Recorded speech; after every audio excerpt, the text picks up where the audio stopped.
Hello everyone, this is Prabha Singh. आज हम इसमें सौंदर्य से रिलेटेड और रस से रिलेटेड जिस पर्सन ने जिस विद्वानों ने परिभाषा दी है, आज हम उसके बारे में डिस्कस करेंगे।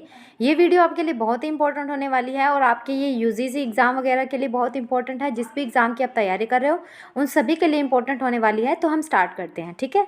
सबसे पहली परिभाषा जो हमारी आती है वो आती है कि सौंदर्य के संबंध में यह कथन किसका है कि unity with in variety is beauty. सोचिए ये कथन किसका, अगर आपने सौंदर्य के बारे में पढ़ा है तो। सौंदर्य के संबंध में यह कथन किसका है कि unity with in variety is beauty. तो इसका आंसर जो है वो है प्लेटो।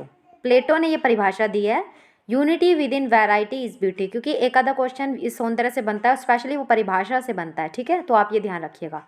सेकेंड क्वेश्चन हमारा आता है कि आनंद का मूर्त रूप सौंदर्य है, यह कथन किसका है। आनंद का मूर्त रूप सौंदर्य है, यह कथन किसका है, बताइए आप किसका है ये। तो इसका आंसर जो आएगा वो आएगा शांतायन। शांतायन जो चीज थे उन्होंने इसका ये आनंद का मूर्त रूप सौंदर्य बताया। तीसरा क्वेश्चन आता है कि कला में प्रकृति दिखाई दे तथा प्रकृति में कला दिखाई दे, यह कथन किसका है। यह कथन किसका है बताइए आप।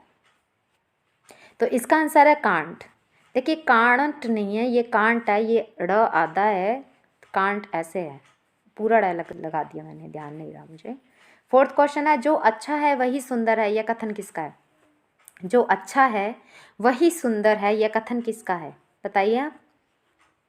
ये तो बहुत बार पढ़ा हमने, ये सुकरात जी जो थे उन्होंने ये बात बोली है, जो अच्छा है वही सुंदर है, ठीक है। इसे आप ध्यान रखिएगा।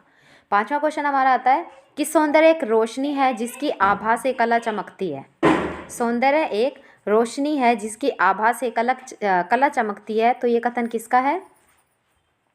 तो ये प्लेटिनस का है ये कथन, ठीक है। प्लेटिनस ने ऐसा बोला है कि सौंदर्य एक रोशनी है जिसकी आभा से कला चमकती है, ठीक है। अगला क्वेश्चन हमारा आता है कि मानव की भावनात्मक संतुष्टि का नाम ही सौंदर्य है, यह कथन किसका है।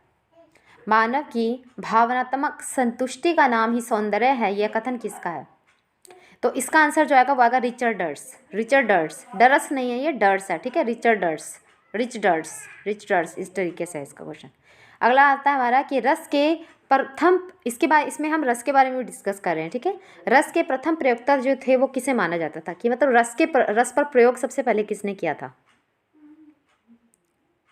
रस के प्रथम प्रयोक्ता भरत माने जाते हैं। ये गलती से मैंने रस लिख दिया, मुझे ध्यान नहीं रहा, गलती हो गई, सॉरी गाइस। रस के प्रथम प्रयोक्ता जो है ना वो भरत जी माने जाते हैं, ठीक है।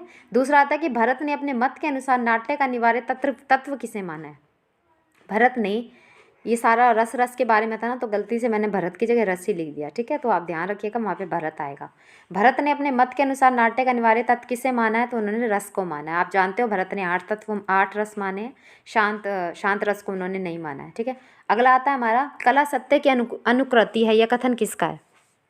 कला सत्य की अनुकृति है, ये कला के बारे में क्वेश्चन है। कला के परिभाषा जिन्होंने दी है उसके बारे में इंपॉर्टेंट जो लगी मुझे, मैंने वही इसमें डिस्कस करने की कोशिश की है। कला सत्य की अनुकृति है, यह कथन किसका है। तो इसका आंसर जो आएगा वो आएगा प्लेटो। प्लेटो ने परिभाषा दी है कि कला सत्य की अनुकृति है, ठीक है। इसे आप ध्यान रखिएगा। अगला क्वेश्चन आता है कि हमारा कि जब भी हम किसी वस्तु को देखकर जिस रस का आस्वादन हम करते हैं, हमारा मन जिसको देखकर खुश होता है उसे हम क्या बोलेंगे।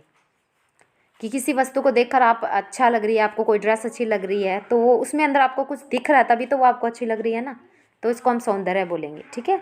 कि किसी चीज़ को देखकर आप अट्रैक्ट हो रहे हो तो वो सौंदर्य है, उसमें भी कोई चीज़ सुंदर है जो आपको अट्रैक्ट कर रही है। अगला क्वेश्चन है कि हमारा कला का प्राण क्या है। कला का प्राण क्या है। देखिए कला क्या, म्यूज़िक से रिलेटेड भी है कि आज अगर कोई गाना गा रहा है उसमें रस नहीं है तो वो गाना में अच्छा नहीं लगेगा। तो कला का प्राण जो है वो रस को ही माना जाता है, ठीक है। रस के बारे में सब अलग अलग परिभाषा देते हैं, आयुर्वेद में अलग मिलती है, सबकी अलग अलग है, ठीक है। भट्ट नायक के अनुसार रस क्या है। भट्ट नायक के अनुसार रस क्या है। भट्ट नायक ने रस के बारे में क्या बोला है। तो उन्होंने रस को बोला है कि आस्वाद्य है। रस जो है ना वो आस्वाद्य है, आस्वाद्य, ठीक है। अगला क्वेश्चन हमारा आता है कि विभाव, अनुभाव व भावों के द्वारा रस का अनुमान किसने लगाया। भाव, अनुभाव व भावों के द्वारा रस का अनुमान किसने लगाया। रस के बारे में ऐसा कौन सोचते हैं। तो इसका आंसर जो आएगा भट्ट लोलट जो है ना, भट्ट लोलट जिनका सिद्धांत था उत्पत्तिवाद, तो उनके अनुसार वो ऐसा बोलते हैं इसके बारे में। ठीक है, अगला आता है हमारा कि आनंद का आंतरिक तत्व क्या है। आनंद का आंतरिक तत्व क्या है, मतलब अगर आपको कोई चीज़ अच्छी लग रही है तो आपके अंदर अंदर आपको कैसा फील हो रहा है, कैसा आप महसूस कर रहे हो, तो आनंद का आंतरिक रस है, तत्व जो है वो रस है। ठीक है, आनंद का आंतरिक तत्व जो माना जाता है वो रस को माना जाता है। अगला क्वेश्चन आता है कि हमारा काव्य की आधारशिला किसे माना गया है। काव्य की आधारशिला किसे माना गया है। काव्य की बात हो रही है यहाँ पे।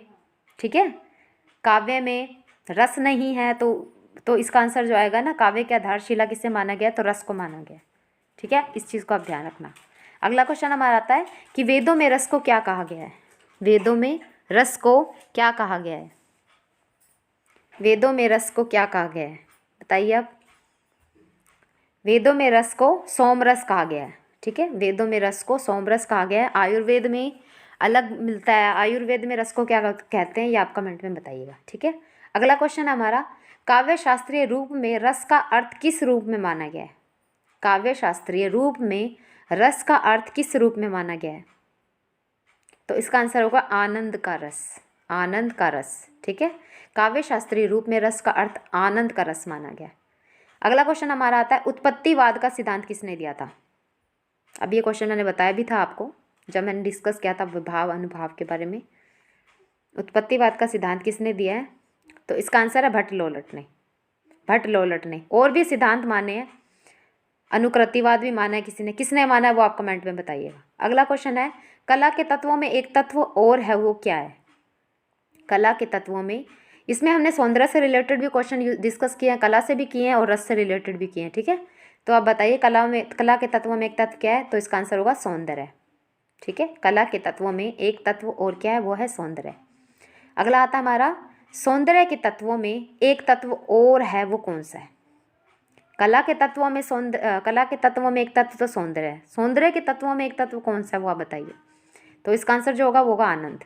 ठीक है, thank you so much guys, I hope कि आपको ये क्वेश्चन बहुत अच्छे लगे हैं। और मैंने इसमें आपसे 2 क्वेश्चन पूछे, आप मुझे बताना कि अनुकृतिवाद जो सिद्धांत है वो किसका है, और आयुर्वेद में रस को क्या बोला गया है। ये क्वेश्चन के आंसर आप मुझे कमेंट में बताओगे, मैं देखना चाहती हूँ कि आप लोग कितना सीरियस हो पढ़ने के लिए।